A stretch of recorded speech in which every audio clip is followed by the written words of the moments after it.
Sekali tengok macam singa kan? Tapi inilah Tibetan Mastiff Dog, antara anjing paling besar di dunia. Anjing ni berasal dari kawasan pergunungan Tibet dan Himalaya dan telah digunakan sejak beribu tahun dahulu sebagai pelindung ternakan daripada ancaman pemangsa. Dengan berat yang boleh mencecah sehingga 70 kilogram serta lapisan bulu tebal menyerupai singa, anjing ni mampu bertahan dalam suhu ekstrim melebihi -40°C. Untuk rekod, ia pernah dijual pada harga lebih 7 juta ringgit di China. Walaupun penampilannya garang, sebenarnya ia sangat setia kepada tuannya. Namun, satu cabaran utama adalah sifatnya yang agak degil dan sukar dilatih pada peringkat awal.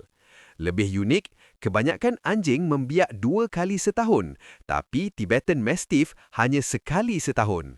Ini adalah mekanisme semula jadi bagi memastikan anaknya lahir pada musim bunga, waktu yang lebih sesuai untuk kelangsungan hidup.